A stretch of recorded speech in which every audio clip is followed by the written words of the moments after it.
Hello and welcome back to the X-Files Revisited.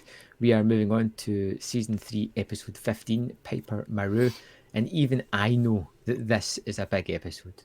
So Brian, tell us a little about the legacy of Piper Maru. Well, this is a pretty big one because it sets up a lot of the stuff that becomes integral to the mythology arc, not least of which the black oil alien, which from here on out is a pretty big deal. It will rear its head throughout most of the series. It also brings back Krychek, which is a fan favourite, certainly my favourite villain on the show. And if you look at IMDb, as we've started to do, 8.6 out of 10 on IMDb. But would you like to hazard a guess as to where it sits out of the 217 episodes? Yes, I'm going to go for 23. 23. Oh, man. I wish you were right. You should be right. I personally would expect it to be there too. No, number 43. Oh, wow. So it's still in the top quarter, but for me personally, I find that to be a bit too low. I think it should at least be in the 20s. But to be at number 43, like some of the episodes, I was looking at them, and some of the episodes that I saw that are above it, I'm like, really? Come on. Number 43 out of 217. But right, there you go. Let's see how we feel about it. We'll just get into it. Yeah. Okay. So we open up with a man called Gautier, a diver on a ship called the Piper Maru. He dives to the bottom of the ocean searching for a World War II plane. As he finds it, his communication cuts out. Then he spots the pilot still trapped inside after all these years, banging on the window, which is a really eerie image. And then oil appears to swim around the pilot's eyes. And then when Gautier is brought to the surface, he claims to remember nothing, but he too is infected with the same oil in his eyes. What an opening. Yeah, I love it. I love the fact of that. I find the underwater sequences just generally can be really spooky and eerie. You know, that loss of senses that you have when you're down there. The grand expanse of what is there. Even little bits of debris just floating about in front of the lights is kind of eerie. And the ship is cool. And of course, the person trapped in it is just freaky as hell. It's just a black void, isn't it? If you go down to the bottom of the ocean, it's a black void, but you know that it's teeming with life. You can't see it, but you know it's there. And if you've got a head torch on, wherever you point that light, chances are that life is going to move out the way, because there's a reason it lives down in the bottom of the ocean. It likes the dark. It doesn't like the light. Whereas if you're in space, it's a big, vast, dark expanse, but you can see everything. You know if there's something there or not. And it's just like being down at the bottom of the ocean would creep me out a lot more than being in space. Definitely. Just seeing this guy, I've got to say, it confused me at first. I don't mean this time around, but the very first time I watched it, I was like, what's going on right now? Why is there a dude trapped in a World War II plane down at the bottom of the ocean? And then when it clicks that actually this is the pilot that went down with the plane. I don't know if he's aged or not, because he may have been a kid. He could have been like 20 when he was in that plane, because there was a lot of very, very, very young recruits. But even so, I would expect him to look a bit older than what he does. To jump ahead, there's the captain who was a young man on the sub that went to get the ship, and you look at him now, and he's like, he's one foot in the grave. Exactly, which is why I was going to suggest that the black oil that is within this guy must be somehow sustaining him and preventing him Preserving. from aging. But the fact that he's been down there that whole time, just waiting for someone to come along, is a creepy thought. It's a really creepy thought. Yeah. But okay, so we go to the opening credits. Yep. And where are we? Then we get... Okay, so we have a scene where Scully is walking past Skinner's office. She's kind of walking through the corridors of the FBI headquarters, which I kind of like seeing. We don't just cut straight to Skinner's office. We see her walking through the corridors, and there's all this life going on. There's a guy who's kind of shouting for the lift to be stopped. And it just... I like it, the way it feels... like something real is happening in front of us. Directed by Rob Bowman, just point that out. I don't think that's a coincidence that this feels so real in places. So she walks past Skinner's office and he calls her in to tell her that her sister's murder investigation, which has now been going on for 5 months without any results, has been declared inactive, to which she is not impressed at all. No. Really great it's quite scene. unusual. Yeah, you get to see a little bit of emotion from Scully, who's usually the more sort of pragmatic individual. But you can tell that this kind of hits home. And you kind of feel for Skinner a little bit as well, because you can see one of his agents is hurting, and he makes the decision that he's going to keep looking into it for her. Which, again, I like this, because sometimes you get Skinner in his, like the last episode, where he was pointless in there just for the sake of being there. This time he feels a little bit more inclusive to a B story, so to speak, maybe even a C story, really. But it shows that he's got a little bit of care towards his staff. I like this rallying against the bureaucracy a little bit that he sometimes brings. Yeah, and I like the point that Scully makes, how we can discern that somebody who planted a bomb in a building was nowhere near it at the time it went off, and yet they can build up a profile right down to the fact that he had issues with his mother and was a bedwetter, and yet they can't find someone who was in her sister's apartment and shot her. And it's just like, she makes a valid point, which kind of also kind of highlights the fact that somebody's covering this up. This is something that is deliberately being hampered. It's an investigation that's deliberately being hampered. But yeah, I think Gillian Anderson is really great in this scene as well, just performance-wise. So, so Scully goes to meet Mulder down in the office, and he tells her that the crew of the Piper Maru are being treated for radiation burns after searching for something in the same region that had previously been searched by the Talipus. Now, the Talipus, if you remember, was the ship that we saw in the previous two-parter, Nisai and 731. And Scully suddenly becomes amused by all this information that he's splurging out, because every time she questions him, he's got an answer for it. Well, have you tried looking into this? Yeah. Have you tried? Well, what about this? Yeah, looked, checked, and it's like, and that really amuses her. I kind of saw this as kind of like an appreciation, a backhanded appreciation almost, because absolutely, like that's what I wrote. So like literally right after I put, Scully is impressed by Mulder's relentlessness, saying that he's in the basement because they, as in the people at the top, are afraid of him. But I take it like really as part of the previous sequence where people are so ready to give up. They may find the answers, they're not going to share it, they're going to stop looking, whereas you've got this tenacity of Mulder who, as she says, would dig in the desert if somebody told him the truth was there.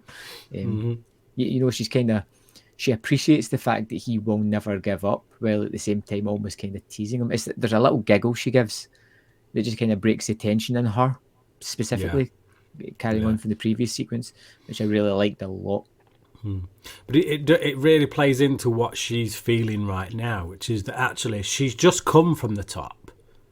She's just come from the top, and where she's been told, we that's it, we're done. And then she's gone right down to the bottom in the basement, where she finds her partner literally digging in the desert, or, you know, like, well, figuratively speaking, digging in the desert with a spade.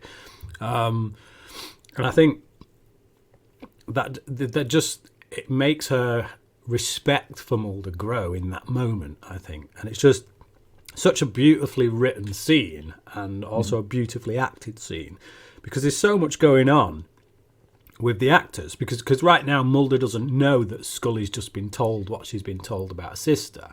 No. So he thinks that she is having a dig. Like, you literally see it in his face. He's kind of like, all right, well, go on, what have you got to say? And it's just, you can tell that he thinks, oh, she's having a crack, here we go.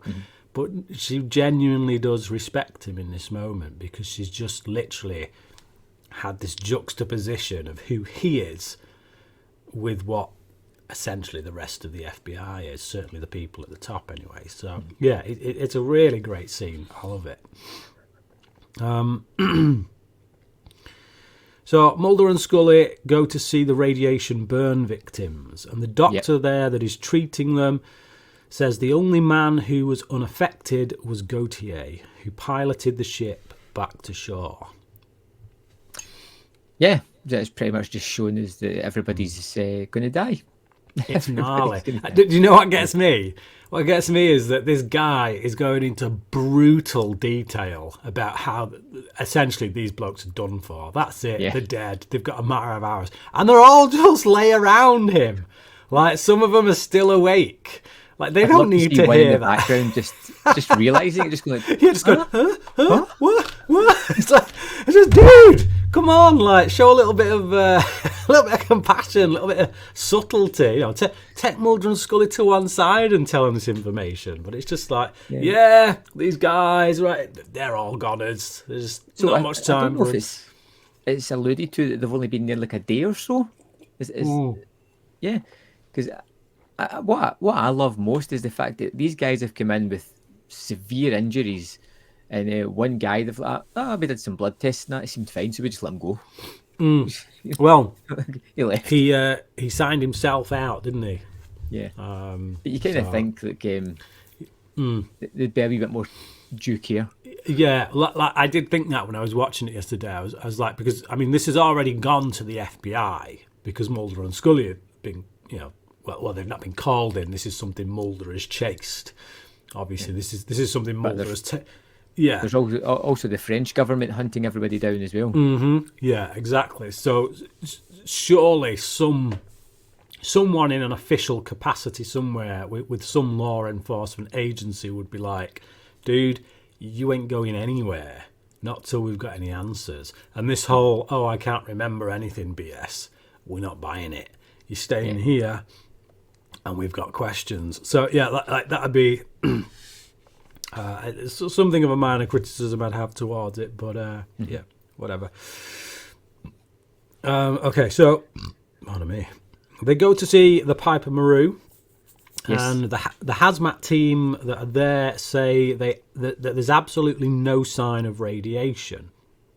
And Mulder, which could be one of the reasons why they might let Gautier go like that.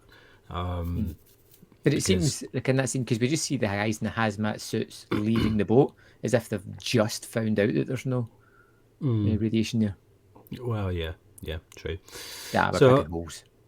Yeah. So the hazmat team said there's absolutely no sign of radiation. Mulder and Scully search the ship. Mulder finds the oily diver suit, while Scully... I've got a problem with this. Why does Mulder keep touching stuff? Like, I can't see that.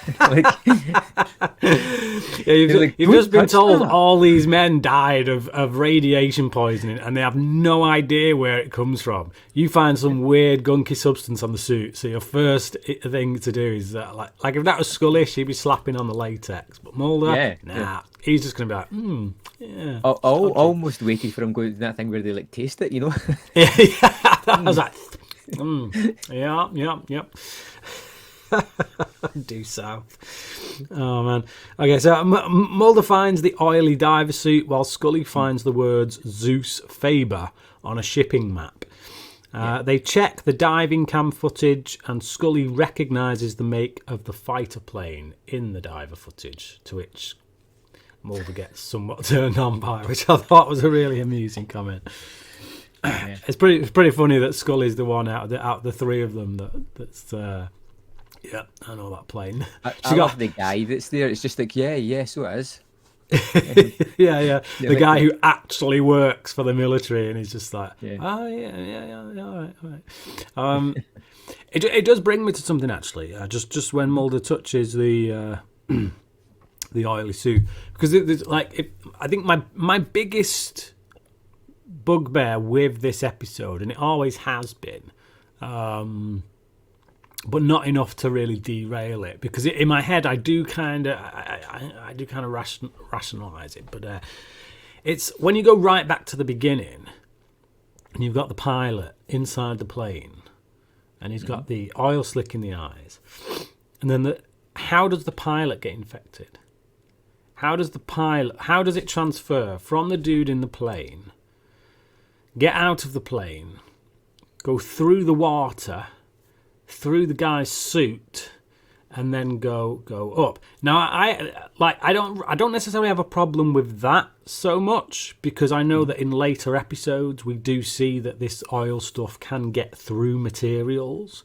Right. You know, even things that are supposedly airtight, it can, because it's a liquid, it can find the smallest little bits and just ooze through things. In which case, if it's able to do that, why has it remained down there for so long? Why has it not travelled up? You know, I wasn't sure if it was more of a kind of ethereal thing where it was like a possession, but if he said it, explain it later on, fair enough. But it could be a case of that expanse of darkness, like, or how long can it live outside of a host? Yeah, that's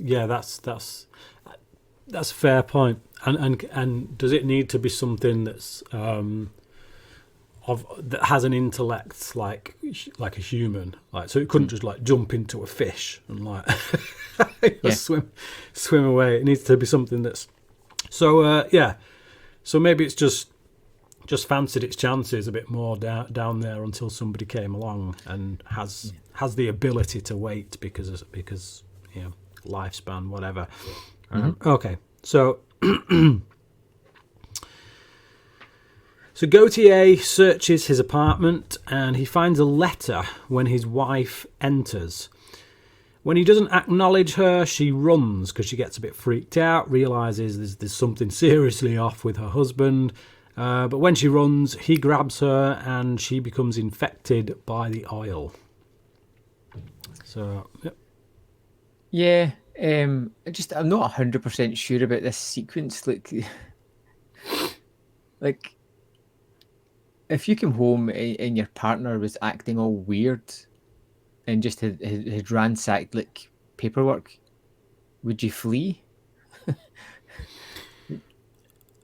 I don't know. I think Are they actually a couple? Well, are they cover agents? Are they? Well, you got to remember, well, there's certain things she knows. One, she knows that he works in ocean salvage. She knows that he's been out on a trip to salvage something in the ocean. Two, she knows that there's been an accident, because that's why she rushes in, because she's shocked that he's actually there and alive and well. She knows that, you know, something's gone down on that ship in which the men are, you know, severely ill. I don't know what else she's been told beyond that. And then she comes home and her husband, who could very well be the life of the party any other time, is just suddenly blankly staring at her, completely emotionless, and just like I think there's enough there to say there's something seriously wrong with my husband right now, and he looks like he could be dangerous. So yeah, I think it's enough to maybe not run like some you know like somebody's after her, but at least back away and walk off and get out of the house and call someone. So I do like the idea of the body jumping. that comes from this. I like the idea of that. Yeah. Okay. I'm fine. Okay. So, right. So We're at she's taking a drive down Nostalgia Avenue. She goes to see an old military friend of her father's on a base that she grew up on, which brings back childhood memories of playing with her sister. Again, a moment that's quite nicely handled, I think, from Gillian Anderson. Hey? Message. Hammering home.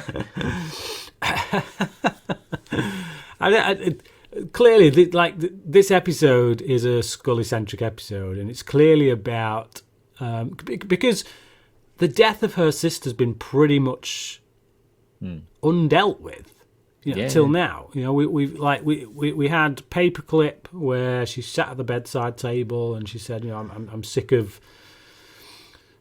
what was it? She said something, and now I want the answers. And then after that, we were straight back into regular X-Files mode. And it's like, whoa, hang on. We're not going to deal with the sister. Well, this is it. They're dealing with it here. And, it's just she's gone to a base she grew up on. So, of course, that's going to be absolutely filled with memories there. She's just been told the investigation into her sister is done. It's over. They're going to stop. And then the case that she's currently working on takes her right to the place where she grew up with her sister. So I think her response here is pretty well handled by Anderson. There's no words necessary, show, don't tell, which I like. It's good stuff. And we also need to see this scene because it plays into the scene we're going to get next with Johansson, with Commander Johansson. She needs to have this emotional tie to this place in order to get under his skin enough to have him tell her what he tells her. So, okay. Now, so Mulder arrives at Gautier's, finds papers everywhere, and one of them links to the Piper Maru. One links the Piper Maru to a J. Kalinchik salvage brokers. So Gautier wakes up off the floor, and shock horror remembers nothing. The last thing he remembers was being on the ship, and that's it. So that tells us that when this thing takes over your body, that's it. You don't remember whatever you're doing during that time. But you're seemingly fine and well. Whereas everybody else is severely burned on the ship. Which leads me to... on you go. Yeah, but we see how they get burnt later on, don't we? Yes, which leads me to a couple of questions. On the flashback sequence... Do you want to save it to when we get to the flashback sequence then? Or do you feel like you need to... It's to do with the bodies after the fact and how the alien kind of moves, really. In the flashback sequence, we're told that I think there was 144 people on the ship and only 7 survived. Yeah. And we know that one person is the alien in that sequence. Yeah. But they get locked away with the handful of sick people. Yes. So how does the rest of them become infected? Well, all I'll say is we do revisit that flashback in Apocrypha. Right. So that's not over. Because what I was wondering was the old guy Johansson, was he at some point infected? Right. Okay. The 7 people that survived, were they all infected at one point? Is that how they escaped the burns type of thing? Oh, right. I don't think so, personally, no.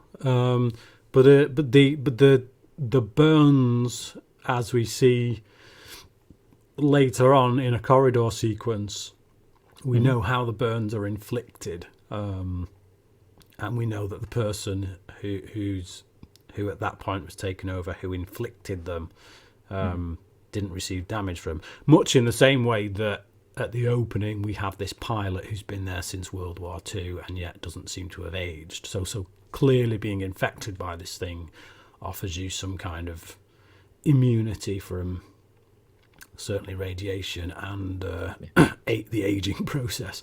So yeah. So Scully asks Commander Johansson about the serial number on the plane. He's unable to help, and she tells him her father died when he asks about him, before reminiscing about growing up there. Then she leaves after telling him to let his son know that she called. A lot of the stuff in this scene, when you're watching it first, see, that's what I love episodes where when you watch them on a repeat viewing, you see more in them. Like the both of these characters are saying so much to each other without actually saying it. This old guy was holding back. I feel like I could tell, like, oh, he knows everything that's going on. Yeah. He's just not telling. Like, this guy's seriously dodgy. Yeah, big time. But it's just like, just because clearly this guy has a history with Scully's father, and Scully has a history with this guy's son, and it's just like when so it's just like you don't think particularly much of it the first time around when Scully says, give my regards to your son, and then she goes. But then when you watch it the second time around, knowing what you know later, you can see how that really hits him hard, that his son is, and it's the fact that, and I think it's the loss of his son and the reminder there by that connection with Scully and whatnot, that prompts him to say that actually I'm going to tell her, I'm not long for this world. It's time some truth got out. Unburden myself. Yeah, exactly. So, yeah, again, it's a nice scene. I think, I know we say it all the time because like Anderson is pretty much the best performer on this show, but I just think she proper brings her A game throughout this episode. That she's got a lot of emotional work to do, a lot of character work to do. I just think she excels in every scene, every interaction she has with people in it. It just on fire. Now we get this scene. Now I really love this character. I've got to say, I've seen this episode quite a few times, and I get a kick out of the interactions with this character every time. But Mulder goes to see Mr. Kalinchek, who's in the Far East. Yeah. So his assistant Geraldine tells him. So there's a lot of... She's awesome. She's awesome. Yeah, I love this character. So I wish they hadn't killed her, to be honest, because I'd have loved to have seen a return to her. Yeah, she's just this middleman. She's this broker who just does dodgy deals and stuff. Yeah. And I love the shotgun under the desk. Yeah. It's just, it doesn't feel like an X-Files kind of thing to do. No. It feels like something you'd see in The Sopranos, not the X-Files. Yeah. It's like, but it's just, it kind of catches you off guard, but it's also very suitable for who this character is. So she takes Mulder's card and tells him that she'll have Mr. Kalinchek call him back. All the while pointing a cannon at Mulder from under the table. Yeah, because it's not like a little handgun. It's his flipping. No. It's like double barrel. Shotgun or something. Yeah. This kind of starts a fun interaction because Yeah, not even that. It doesn't say that it's a mister. But he just assumes it is, and that kind of back and forth between them. Which they pick up on later when it's like, pardon your gender type and all that. So and done like 20 years before the whole woke thing was even a thing. It's just like it's great. So like if they wrote this scene today, like exactly the same word for word, if you just put this exact scene in a program today, people would say, oh man, that's wokers. And it's just like, but it's not. It's just they're addressing it right there before it was ever a big deal. So, Right, okay, so Mulder stakes the place out, so he leaves, but he goes to his car and he stakes the place out because clearly this woman is not on the level. And he sees Geraldine do a runner when armed men show up, and he follows her. So Scully is stopped at the gate to the base. She's just leaving the base that she was at when Johansson arrives to talk some more. So he tells her that his son is dead and that he was sent to fight, and that he was sent to find the plane years ago in a sub called the Zeus Faber. So yeah, we got a little bit of history here, a little bit of flashback. As you say, we see that the captain of the ship was infected with this black oil. Was clear. So basically what we can gather, based not just on the information here, but also the information that we had in Nisai and 731. If you remember, Mulder was looking through that window, weren't he? And there's this covered up, what looked like a spaceship kind of thing. So if you put two and two together, clearly this alien was looking for its spaceship. Its spaceship had crashed or whatever in the ocean. It had taken over the captain of this sub, and it was literally looking for its ship. Yeah, which I mean, maybe it may be answered in the next episode. But what I was wondering is how the alien who's locked inside the submarine, that we know the submarine gets back to Pearl Harbor, ends up in the ship that the French people discover. Yeah, in the plane. Well, I'd imagine the submarine thing failed, so it probably got into a pilot and went back there. No, but the submarine was sent to find that plane. Oh right, yeah. No. Right, okay. Yes, I think to some degree, yes, it is answered in the right. Okay, well, next time. Let's skip that point then. Yeah. Okay. So, okay. All right. Yeah. So Scully calls Mulder, who is about to hop on a plane to Hong Kong to follow Geraldine. She tells him that the Mustang was carrying an atomic bomb. Mulder asks why Gautier wasn't infected then. Tells her to find out. As he walks away, we see Gautier's wife waiting. Why not detain her before she goes on the plane? What, Geraldine? Yeah. Because he's following her. He wants to know where she's going. He wants to meet her. He knows that she is clearly selling secrets. Because in order for Gautier to have found that plane, his company, his salvage company, must have been given the information for its whereabouts. Yeah, I've got all that. But it's just, it feels as if he'd have more control of the situation here rather than Hong Kong. You think? You think so? Yeah. How is he going to find the buyer? The seller, I should say. Given what we've seen already with her as a character, as feisty as she is, there is no way in hell she is giving up her cellar. She's got no need to. Mulder's got no leg to stand on. He's got nothing.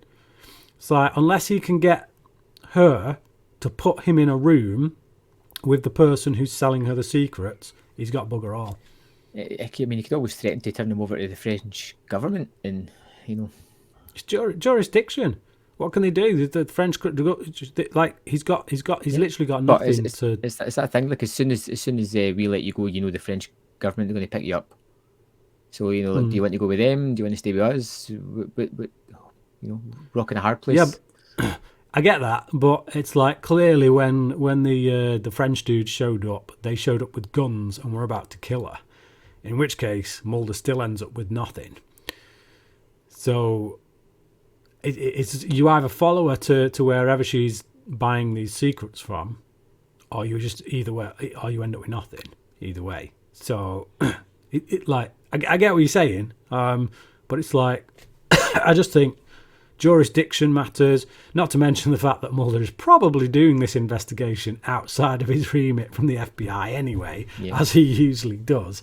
I just think the only option that he's got on his plate is to follow her and see where it leads. because otherwise he's not finding the cellar, and that is his main. That's his. Cause, I do love that he must walk about with his passport in his pocket all the time, just to be able to jump in a plane and to get like a last minute seat to Hong Kong as well. Just maybe FBI. I don't know. Maybe FBI. If you've got your badge or whatever, maybe you can board a plane. I don't know. I don't know what the rules are there, but anyway. So he follows Geraldine because he wants to try and find out who she's buying these secrets from, and we see that obviously Gautier's wife is also now following. So. I do like, we've kind of glossed over it a little bit, sidetracked, but I do enjoy the phone call from Scully, who again is just entering in the plausible deniability aspect. Like this everything points to this, Mulder, this is clearly what it is. Mulder's got a little retort of this doesn't add up, what about this? And it's just a throwaway kind of conversation, but it's that kind of tete-a-tete that I really enjoy between these two characters. And the thing is as well, it's a plausible deniability that's built on what I think is a man who maybe thinks he's telling the truth. Because if you're Johansson and you're on a submarine and you've been sent out to find this plane, you're going to be told certain things from the people at the top. So he's gone through life thinking, that's what they were out there to find. So if you've got someone who lives under that belief, then telling someone who is a more logically driven person that story, then that's obviously going to sound right to her. But and I do think X-Files works best when it does that, when it shows us the more weird side of things, the Mulder side of things, but also backs it up with a more plausible explanation from the scientific side of things. And the show's always worked best when it does that side of things well. Absolutely, So Skinner tries to enjoy a cup of coffee at a diner when three dudes come in, very unsubtle like, and basically threaten his future if he doesn't get those under him to drop Scully's sister's murder. Yeah. Which it's one of those things that's only going to make somebody dig even harder at that point. Like, really, it's never going to stop somebody. They're like, well, obviously there's something to find out now. Yeah. You've literally just given him the impetus he needs to go balls deep into this investigation. Because it's just he could have been drinking a coffee going, how do I tell Scully there's no further forward I can go exactly. with this? They have to give up. Yeah.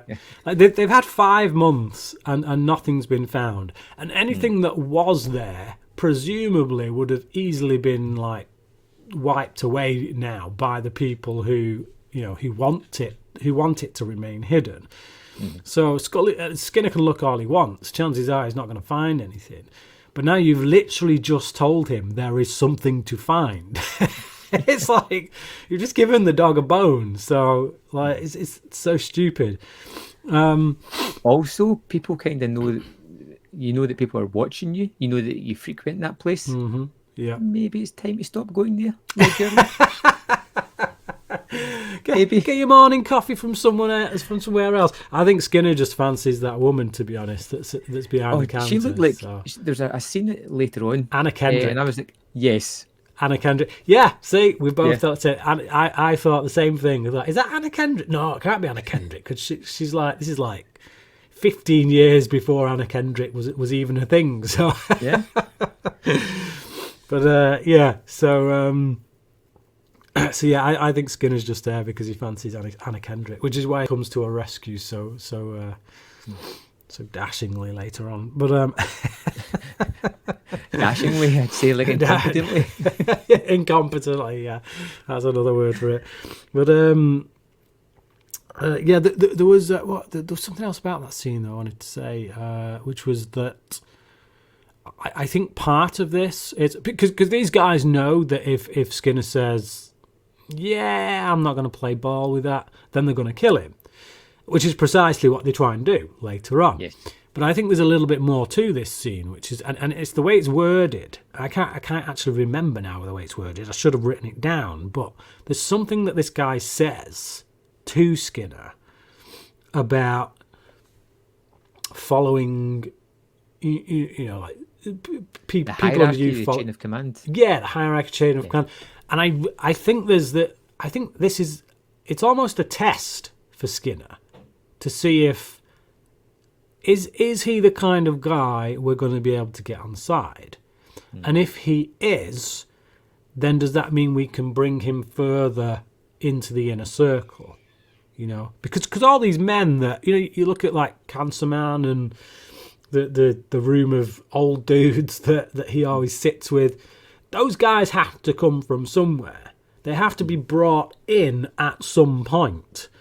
And I think, the logical thing there, I would imagine, would be assistant directors, whatever. They get to a certain point. You find out, are they on team? Can they follow orders? Are they on our side? Will they do what we say? When you know that they are, then you bring them in. And I think this is, it's almost that tipping point here, I think, for Skinner, which is that, look, you play ball, let's see what happens. But he clearly doesn't.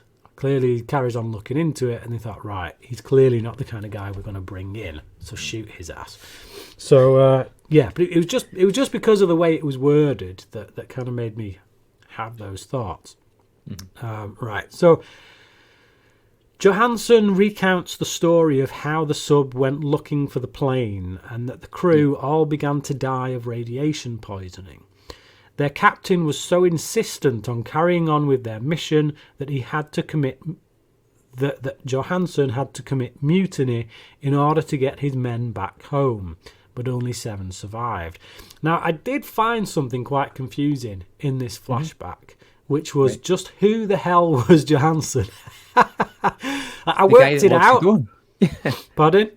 The guy that locked the door. Yeah, I worked that out by the time we got to that scene. But as the scene's playing out, I was thinking Johansson was the other dude, the dark-haired dude, who's telling the one who's telling Johansson, look, you need to do something about this, or we're all going to die down here.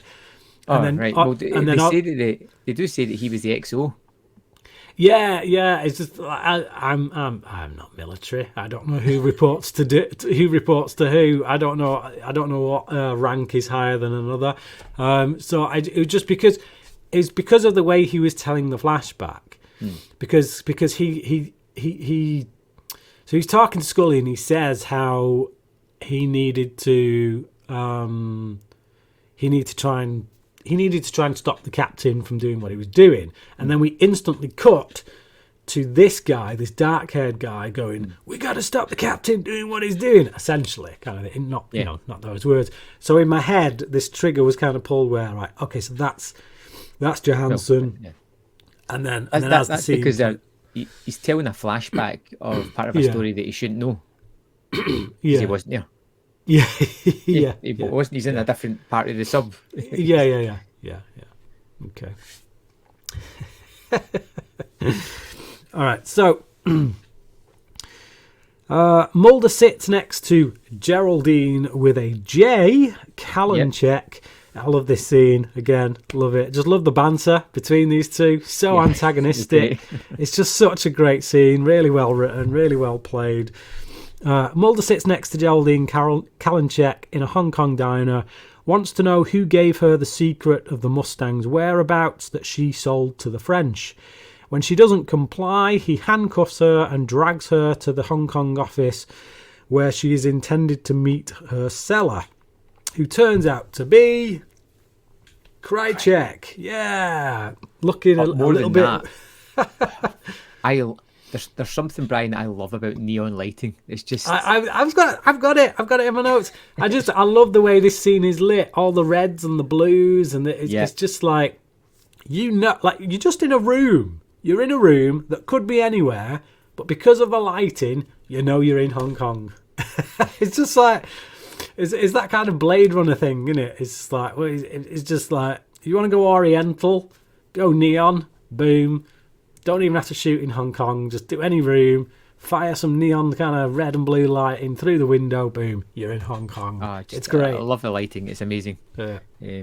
So Krychek's here, looking all sweaty. Yeah, he looks worse for wear. He looks a bit run down, doesn't he?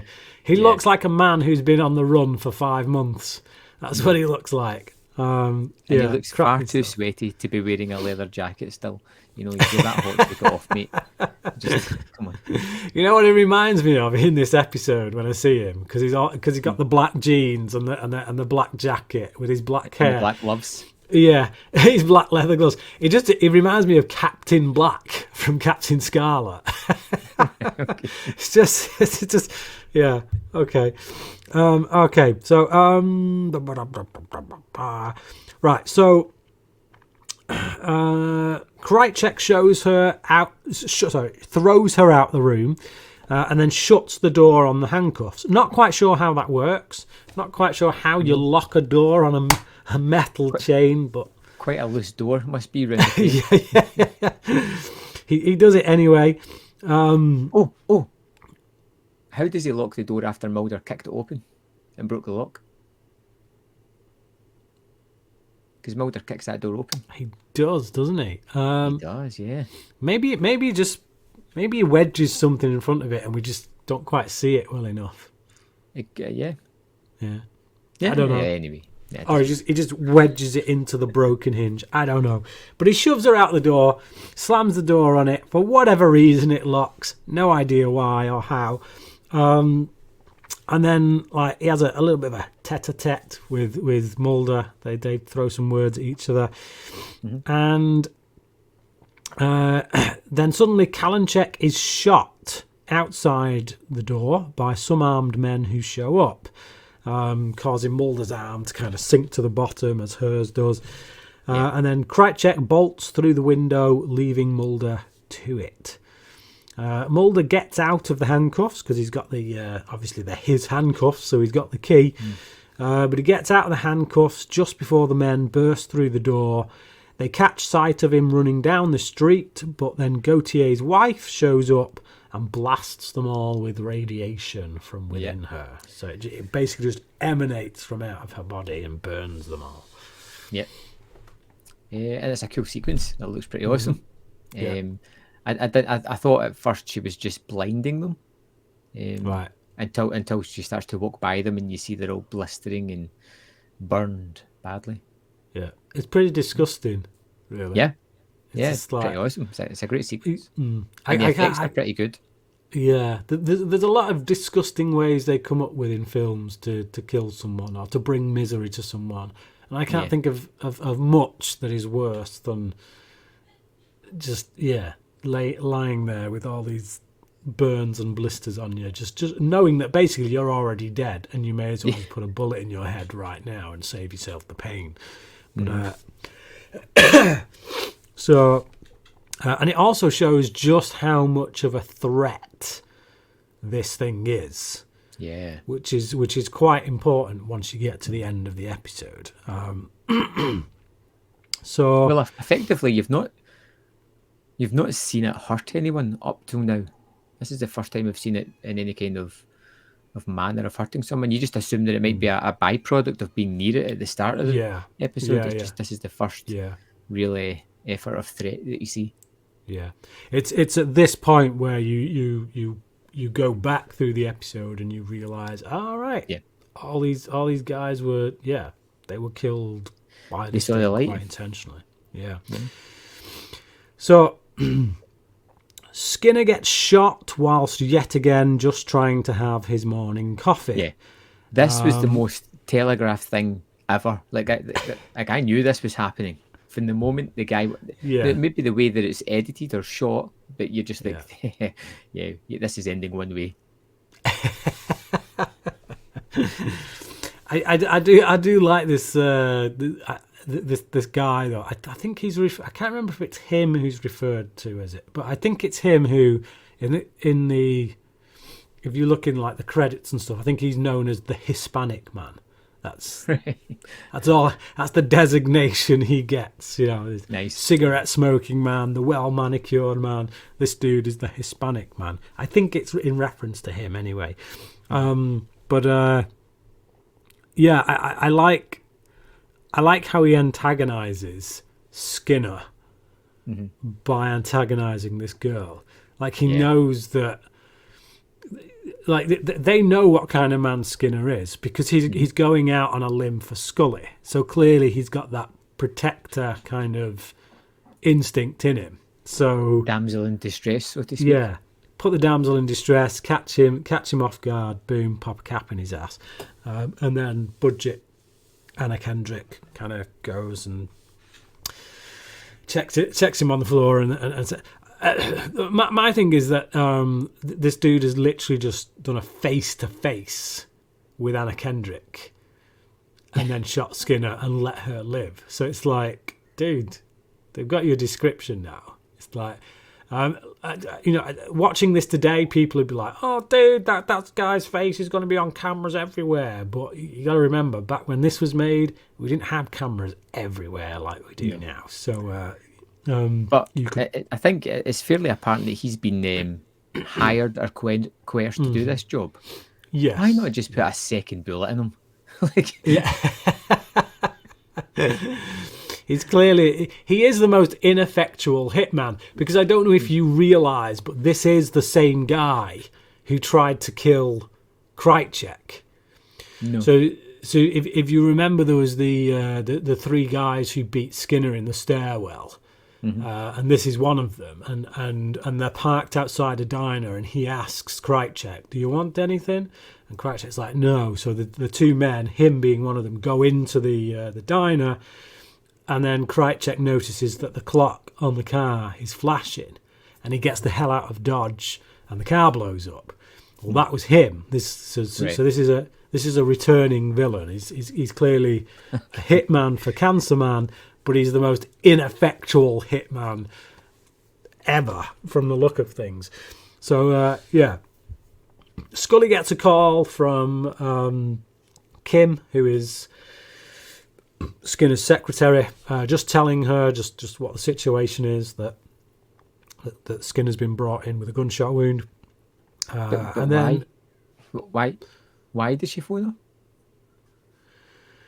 her? Because she's a medical doctor, I guess, and she's a friend. I'm just going to picture this woman having to phone every agent and just being like, just got a long list, just like, it's your boss, isn't it? Essentially, it's your boss. So if your boss at work was shot, I would imagine somebody would call you.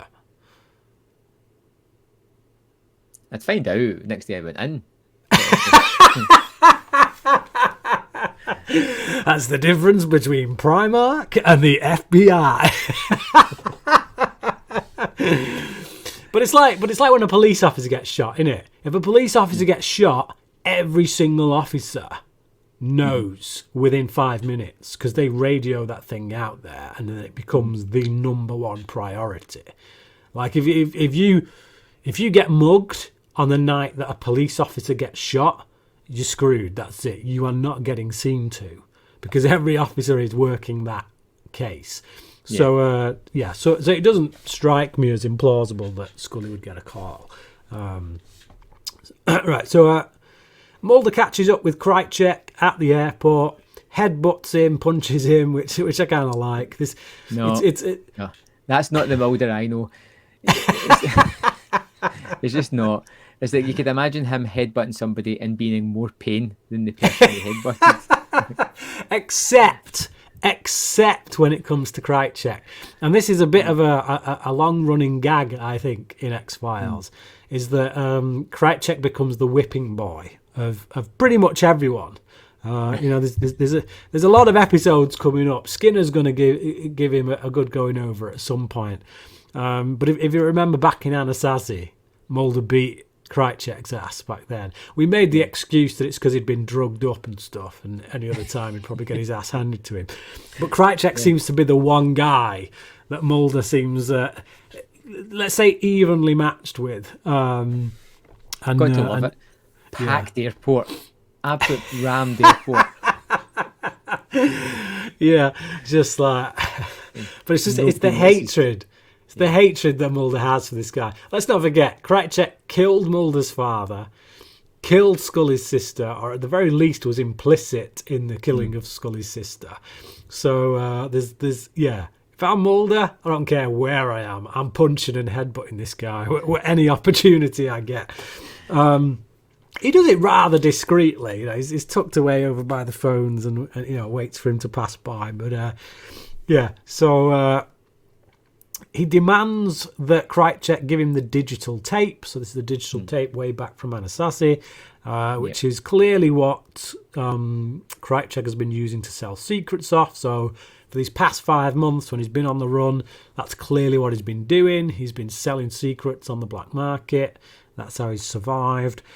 Krycek is a survivor, as we the show will show us as it goes on. So he demands the tape, but Krycek says it's in Washington DC and says that Mulder can have it if he lets him go. Mulder tells him to go to the bathroom and clean himself off. Again, just a great exchange between the two of them. I love any scene between Mulder and Krycek because there's so much history there. Krycek he's not really been in that many episodes. No. He was in 3 episodes that introduced him, which was the Sleepless, Dwayne Barry and Ascension. And then he didn't come back till Anasazi. And then he was in, he may have been in both, Blessing Way and Paperclips. That's 6. So this is only the 7th episode he's been in. But it feels like these guys have got such a massive history because every time this dude shows up, stuff goes down, It's great. Yeah, important characters get killed, big conspiracy stories kick off every time this guy's around, and it's what makes him a really great villain. Far more interesting to me than Cancer Man, to be honest.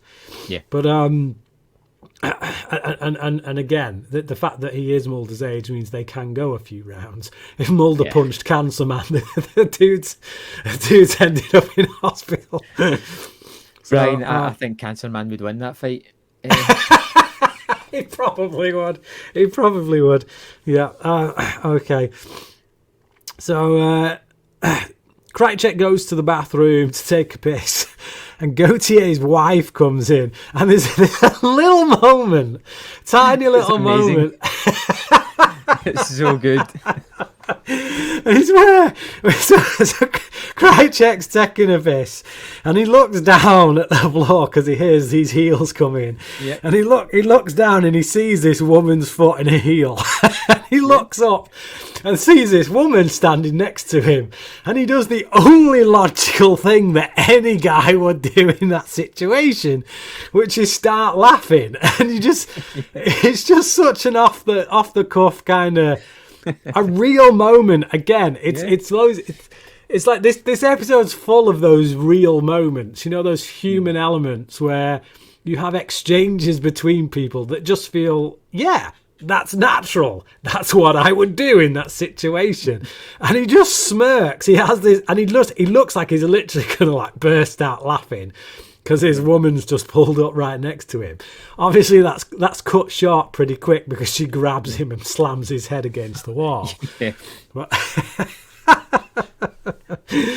it's such a great moment, though. Yeah. It's so funny. I just get a feeling he's going to say, "What the?" It's just such a great giggle. It's so good. No, they're still in the Hong Kong airport here, aren't they? Yes. Yeah. So this is my thing. Is this poor woman, Gautier's wife? She's like, she's going to wake up in Hong Kong thinking, how the hell did I get here? It's like, The Hangover. It's like there's certain things that you don't remember when you've been drunk. But how the hell did I get to Hong Kong? Why am I in a bathroom in Hong Kong? A men's bathroom. Hopefully she's still got her passport on her. Which does beg the question, how did she get there in the first place? Because did the alien life form have the foresight to stop and go go back and get her passport? Did she retrieve her passport from the house before she left the house after Gautier passed it on to her? Just a few questions, but we'll gloss over them. We'll assume she got it somehow. Okay, so Mulder comes out of the bathroom stall, and when he comes out, Mulder says, "Feel better?" To which Krycek responds, "Like a new man," as the alien oil takes over his eyes and he walks straight into camera and bashes his head, and no doubt. Again, it's like cool. It's a cool one-liner, I guess. Mm-hmm. But the whole time, it refuses to talk, the alien, and then the other body. Mm-hmm. Like, like when it's the Gautier and the wife's asking him questions. Yeah. Yeah, for some reason, Mulder's just like, "You all right?" And he's like, "Yeah, feel like a new man." Yeah. It doesn't need to, though, does it? It doesn't need to talk with those other Mulder? people. It's going to use Mulder. We'll leave it there. But what do you think? Wrap it up. Go on. Oh, it's a 5 out of 5 for me. I like it a lot. Super fun. It is really quick, and it's one of those episodes with lots of scenes, like jumping between various things. It feels really fast paced. It feels like there's a lot of information going on. There's even like B stories with Scully and her sister. There's a C story with Skinner and his investigation into the sister as well. There's a lot going on here, and we get the return of Krycek, which is awesome, and all these secondary characters that just make this really worth watching, like Geraldine, who was tremendous. Even Gautier, I liked Laura, his wife, I thought was pretty fun as well. And it's like, it's a good WTF episode as well. Like even the flashback's super fun. Even the sort of sepia toned model submarine that they show you, it's fun. It's like, I like all that kind of stuff. Yeah. So no, I had a great time watching this one. Looking forward to the next episode. Yeah. Yourself, I mean, I've told you before that this is my favourite two-parter of the show. I was worried last episode, knowing that we were going into this with our critical eye on it, which has at times kind of tainted some episodes that I've always loved. I really didn't want that to happen to this one, and thankfully it didn't. I think I loved this episode even more this time around than I ever have, and that's because it was holding up. Every scene that was coming on, there was stuff in it that I'd even forgot about, just certain interplay, like between Mulder and Scully. The give him a shovel in the desert speech and all that stuff. It's just so many great interactions. It feels like every scene the writers have really paid good attention to making it feel real, feel human, feel just something special. And like I say, whenever Krycek pops up, you're in for something good, something big. Yeah. And like you say, supporting characters like Geraldine, I wish they hadn't killed her, to be honest. I'd have loved to have seen her return at some point. Yeah. Maybe Mulder has to go to her to work with her reluctantly, to get, because she was just such an awesome character. I love this episode. It held up for me really well, and it's definitely a 5 out of 5 from me. Now we have the worrying next episode, which is episode 16, which is Apocrypha. And will that land? Because quite often I find with the two-parters that there is a really strong episode and one that doesn't land as well. So what do you think? Yeah, I agree that on the whole, two-parters, three-parters, whatever, the first part tends to be the strongest. I think the two exceptions to that for me are Colony and Endgame, which obviously was in the second season, and Piper Maru and Apocrypha. And I again, could be wrong. We'll find out when we get into it next week. But I like I say, it's my favourite two-parter, and I think that is because the second part is just as strong. There's a lot of stuff in there that I really enjoy, and just the fact that Scully is as integral to everything that's going on as Mulder is, and I think that's what made Piper Maru work so well. Also, is that the stuff that Scully's doing doesn't feel secondary; it feels as important as what Mulder's doing. Yeah, and just where you say that, it's brought up a point actually I'm thinking about.